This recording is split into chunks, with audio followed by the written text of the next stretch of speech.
नमस्कार है ना। Welcome to all of you in global record. दोस्तों, इंडिया में इस समय इस पिक्चर को लेके काफ़ी ज़्यादा नाराज़गी है। ये पिक्चर पब्लिश की गई है जर्मनी की एक मैगजीन जिसका नाम है यहाँ देख सकते हो आप लोग। जो इसका नाम है ये मैं प्रोनाउंस नहीं कर पाऊंगा, ये इसका नाम है। और इसमें इस तरह की पिक्चर जो है ये पब्लिश की गई है।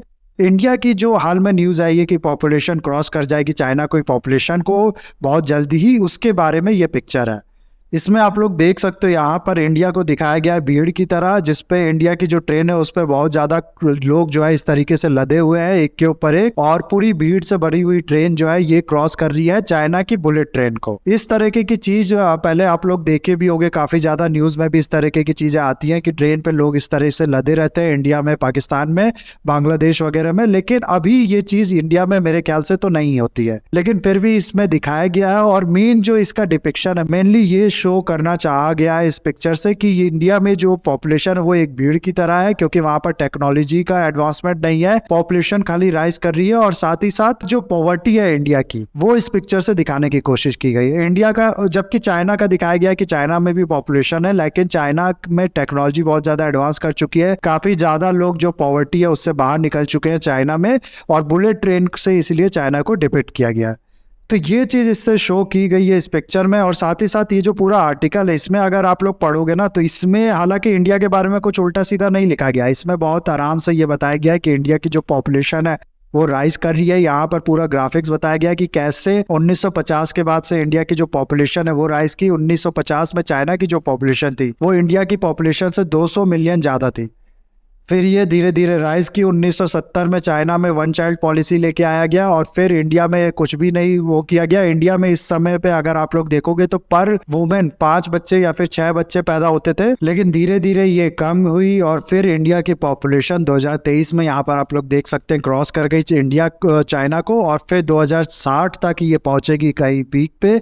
और फिर 2070 में और या फिर उसके बाद एक टाइम ऐसा आएगा जब इंडिया की पॉपुलेशन 170 करोड़ की होगी, और उस टाइम पे चाइना की पॉपुलेशन 100 करोड़ भी नहीं होगी। यहाँ पर आप लोग देख सकते हैं पूरा इसमें ये बताया गया। बाकी फिर इन्फोसिस की बात की गई है, नंदन नीलेकानी की बात की गई है, इंडिया की ग्रोथ की बात की गई है। और इस तरीके से फिर काफी अच्छा इसमें इंडिया के बारे में, अच्छा नहीं कह सकते तो बुरा भी नहीं कहेंगे, इंडिया के बारे में एक पिक्चर पेश की गई है। लेकिन ये जो फोटो है ये पब्लिश करके काफ़ी ज़्यादा इंडियंस को नाराज़ कर दिया है इस मैगजीन ने। यहाँ पर कुछ फेमस इंडियंस है जिनके ट्वीट्स आप लोग देख सकते हो। ये राजीव चंद्रशेखर जो कि राज्यसभा एमपी हैं और मिनिस्टर ऑफ स्टेट भी हैं स्किल डेवलपमेंट के लिए। इनने ये लिखा है कि इस टाइम पे इंडिया के अगेंस्ट में वे बैट करना, प्राइम मिनिस्टर मोदी के अंडर में इंडिया के अगेंस्ट में बैट करना, ये स्मार्ट मूव नहीं कहलाएगा। और अगले कुछ सालों में इनका कहना है कि इंडिया की जो इकोनॉमी है वो जर्मनी की भी इकोनॉमी को क्रॉस कर देगी, इसको पीछे कर देगी। अभी आप लोग को पता होगा कि सबसे बड़ी जो इकोनॉमी है वो है यूएसए, उसके बाद है चाइना, उसके बाद है जापान, और फिर है जर्मनी, और उसके बाद है फिर इंडिया।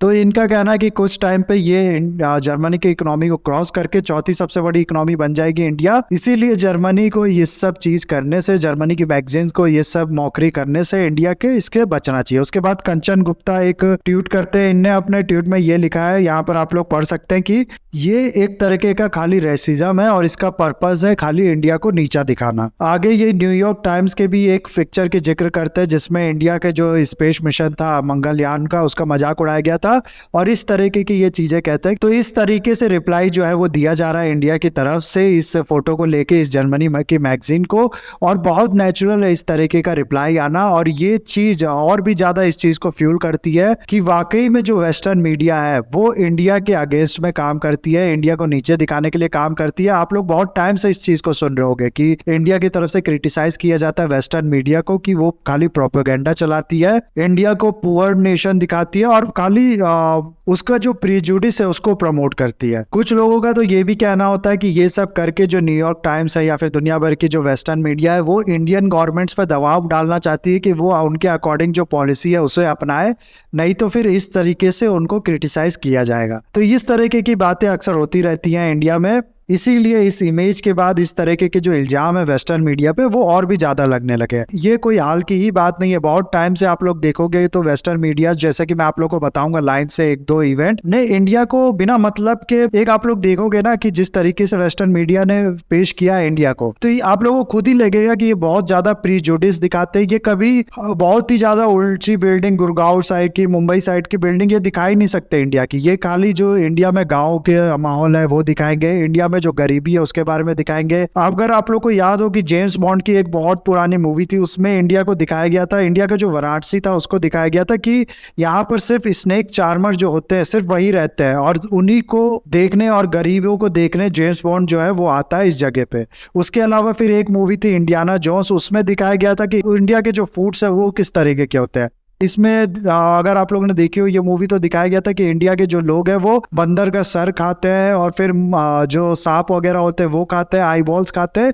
इस तरीके की चीजें इसमें बताई गई थी।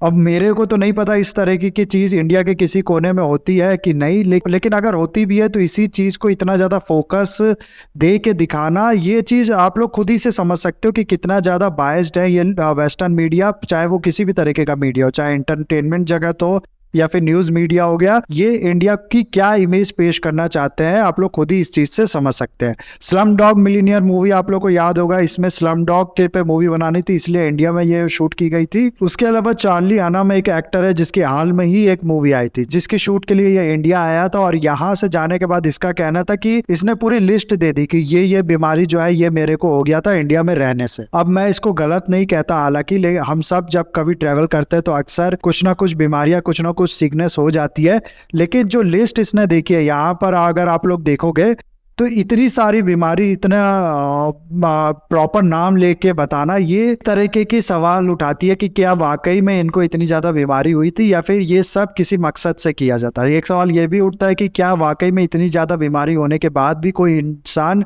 जिंदा बच सकता है कि नहीं।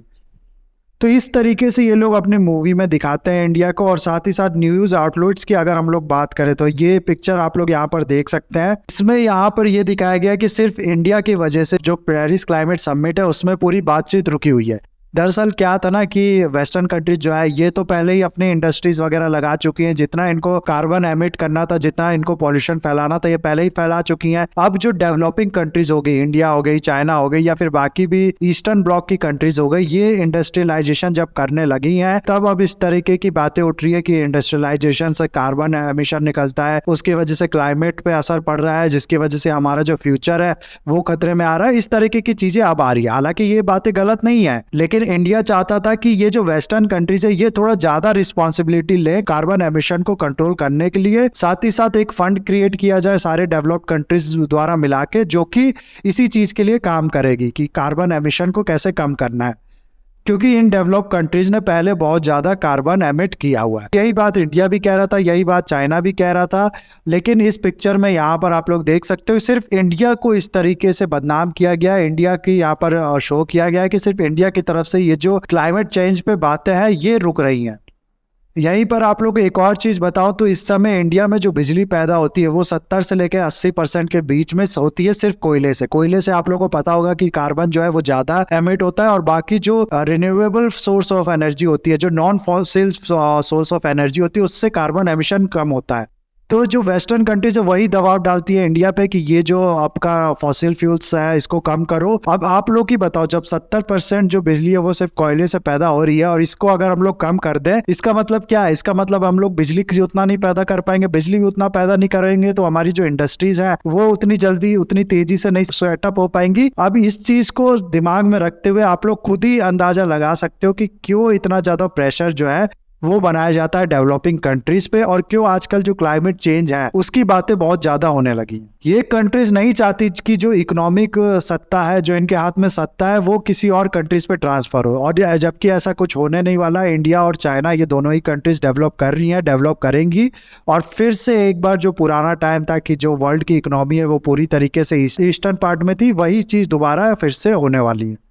इसके अलावा यहाँ पर सेकंड इमेज आप लोग देख सकते हो, इसमें इंडियंस जो है वो सोलर पैनल्स खाते हुए दिखाए गए हैं। इस चीज में बेसिकली ये बताने की कोशिश की गई है कि एक तो इंडियन जो है वो बहुत ज्यादा पुअर है, उनके पास खाने के लिए नहीं है, और दूसरा ये जो टेक्नोलॉजी है ऑफ रिन्यूएबल एनर्जी से रिलेटेड, नॉन फॉसिल फ्यूल से रिलेटेड, जिनसे जो पॉल्यूशन है वो कम फैलता है, और जो हाईटेक टेक्नोलॉजी है उसमें इंडिया को कुछ भी नहीं पता है क्या करना है।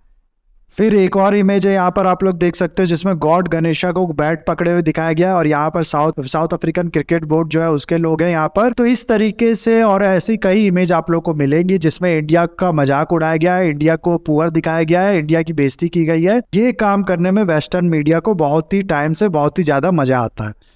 इन वेस्टर्न मीडिया में भी अगर हम लोग ज़्यादातर बात करोगे तो न्यूयॉर्क टाइम्स आप लोग को मिलेगा, बीबीसी आप लोग को मिलेगा, वाशिंगटन पोस्ट, इस तरीके के जो न्यूज़पेपर्स हैं वो ज़्यादातर इस तरीके की हरकतें करते हैं। बीबीसी का अगर आप लोग को नहीं पता तो मैं बताऊं कि बहुत पहले का ये वाकया है, अराउंड 2011 का ये होगा। एक एडिटर हुआ करते थे या रिपोर्टर, जो भी कह लो, कार्टूनिस्ट कह लो, मेरे को नहीं पता ये क्या काम करते थे, जो बहुत ही ज़्यादा हाथ धो के पीछे पड़ गए थे इंडिया के। जेरेमी क्लैर्कसन इनका नाम था।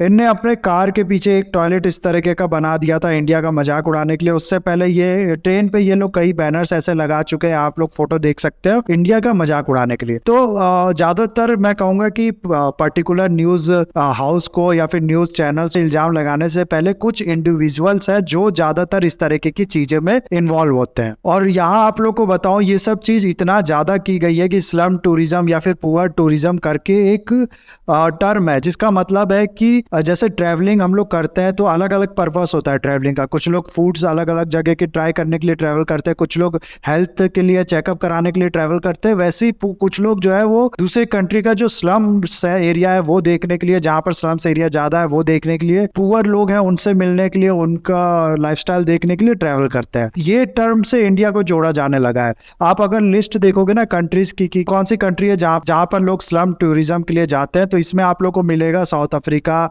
इंडिया, ब्राजील, इस तरह की कंट्री। और ये मैं अगर आप लोग को बताऊं तो ये देखो, ये सारी जो कंट्री है, साउथ अफ्रीका भी हो गया, ब्राजील भी हो गया, इंडिया भी हो गया, ये सब डेवलपिंग कंट्रीज है। ये सब इंडिया के ही इकोनॉमी में तो नहीं कहूंगा मैं इंडिया के बराबर है, लेकिन जो इनकी ग्रोथ है वो इंडिया के ही बराबर है। ये बीच में आती है, ना बहुत ज्यादा गरीब है ना बहुत ज्यादा अमीर है।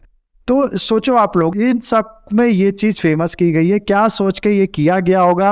हो सकता है, मैं ये नहीं कह रहा हुआ है, लेकिन हो सकता है कि जो डेवलप्ड कंट्रीज है उनको ये लगता होगा कि ये जो डेवलपिंग कंट्रीज है ये कल को हम लोग को चैलेंज कर सकती है इकोनॉमी में या बाकी चीज में। कल को ये लोग बहुत ज्यादा डेवलप कर जाएंगी और फिर हम लोग को चैलेंज कर सकती है, इसीलिए ये किया गया हो। लेकिन जो भी रीजन हो, स्लम टूरिज्म नाम की चीज है जिससे इंडिया को और इन सब कंट्रीज को जोड़ा जाता है। और एक और टर्म है जिसके बारे में मैं आप लोग को बताऊं, तो स्लम पॉर्न या फिर पुअर पॉर्न कहा जाता है। दरअसल होता क्या है ना कि इस तरीके की चीज किसी मूवी में दिखाई जाती है कि बहुत ज्यादा गरीबी वाला एरिया या बहुत ज्यादा बाकी सब एरिया, ये थोड़ा ज्यादा ऑडियंस अट्रैक्ट करता है। तो इसी चीज को और भी ज्यादा अच्छे से करने के लिए और भी ज्यादा जो डायरेक्टर्स होते हैं मूवीज वगैरह में या न्यूज वगैरह में जो पिक्चर पेश किया जाती है वो और भी ज्यादा एग्जेजरेट कर दी जाती है, और ऐसा करके और बदनाम किया जाता है, और भी खराब इमेज पेश की जाती है इंडिया की और बाकी सब इस तरीके की कंट्री की। प्लस आजकल जो गवर्नमेंट को टारगेट करना हो गया, मोदी जी को टारगेट करना हो गया, ये भी बहुत ज्यादा हो रहा है। बीच में ऐसी न्यूज आई थी, अगर आप लोग को याद हो, कि जो साड़ी है वो हिंदूज इंडिया के इम्पोज कर रहे हैं बाकी सब कल रिलीजन पे भी। जो यहाँ पर फैशंस की कंपनी है, फैशन डिजाइनर्स कंपनी है, उनको ये बोल दिया गया है गवर्नमेंट की तरफ से कि जो वेस्टर्न कपड़े हैं वो कम बनाओ आप लोग, इंडिया के साड़ी वगैरह इस सारी चीज को ज्यादा बेचो, इस चीज को ज्यादा प्रमोट करो। तो इस चीज़ को हिंदुइज्म से, साड़ी को हिंदुइज्म से या फिर बीजेपी या फिर नेशनलिज्म से जोड़ के बताया गया, जबकि रियलिटी जो है वो ये कि साड़ी कोई बीजेपी के आने के बाद या फिर हिंदू के आने के बाद ऐसा नहीं है। इंडस वैली सिविलाइजेशन के से साड़ी का जो प्रचलन है वो चल रहा था, इस एरिया के वुमेन साड़ी ही पहना करती थी। उस समय हिंदू धर्म उतना इस्टेब्लिश था भी नहीं। प्लस कभी कभार टाइम मैगजीन में डिवाइडर इन चीफ कहा जाता है मोदी जी को। फिर बीबीसी की डॉक्यूमेंट्री में कहा जाता है कि इंडिया अब डेमोक्रेटिक नहीं है मोदी के अंडर में। इस तरीके की चीज़ें आजकल और बढ़ती जा रही है और ये हो रही है बहुत ही टाइम से। इसीलिए ये जो पिक्चर है, भले इस पिक्चर में उतना भी कोई खास बुरा नहीं कहा गया होगा, हालांकि मेरे को भी ऐसा नहीं लगता है कि इसमें कुछ गलती से हो गया या फिर खास बुरा नहीं किया गया है। साफ दिखाया गया है कि इंडिया की जो ट्रेन्स है उसमें ऐसे लदे रहते हैं, इसका मतलब इंडिया जो है वो पुअर कंट्री है, ये चीज़ साफ दिखाई गई। लेकिन फिर भी एक तरफ को अगर हम लोग मान भी ले कि ये जानबूझ के नहीं किया गया है, लेकिन जो बहुत टाइम से वेस्टर्न मीडिया करते आ रही है, उसी की वजह से जो गुस्सा है लोगों का वो और भी ज़्यादा उमड़ा है इस चीज़ पे। ना अब अगर हम लोग रीज़न की बात करें कि क्यों ये लोग ऐसा करते हैं, तो देखो एक दो रीज़न होते हैं। एक तो सबसे बड़ी जो रीज़न है वो ये कि जब मजबूत गवर्नमेंट किसी कंट्री में होती है, बहुत ज़्यादा मेजोरिटी वाली गवर्नमेंट किसी कंट्री में होती है, तो फिर दूसरी कंट्री उस पर जल्दी कोई दबाव नहीं डाल पाती है। और इंडिया जैसी कंट्री जो कि पास्ट में गुलाम रह चुकी है, कॉलोनी रह चुकी है ब्रिटिश की, और फिर ये वेस्टर्न कंट्री जो कि जिनने सारी कंट्रीज पर रूल किया है, ये सब वेस्टर्न कंट्री चाहती थी इंडिया और फिर बाकी कंट्रीज भी ये इन्हीं की पॉलिसी फॉलो करे, इन्हीं के अंडर में रहे, जैसा ये लोग चाहे, जिस तरीके का वर्ल्ड ऑर्डर ये लोग चाहे, जिसमें ये लोग ऊपर हो बाकी सब नीचे हो, वही चीज चलता रहे और उसी के लिए सब मिलके काम करे। तो जब बाकी कंट्रीज को ये देखती हैं कि ये चीज़ हम लोग के दबाव में नहीं आ रहे हैं, हम लोग की पॉलिसी फॉलो नहीं कर रहे हैं, तो इस तरीके से थोड़ा दबाव डाला जाता है इन पे, इनका मजाक उड़ाया जाता है, इनका जो यहाँ पर लोग हैं उनके अंदर गवर्नमेंट के प्रति ट्रस्ट जो है उसको कम किया जाता है। इससे इन्वेस्टर जो है वो भी पुल आउट होते हैं, जो डेवलपमेंट भी रुकती है। तो इस तरीके की जो चीज़ें हैं वो ये सब करते हैं अपने मीडिया के थ्रू।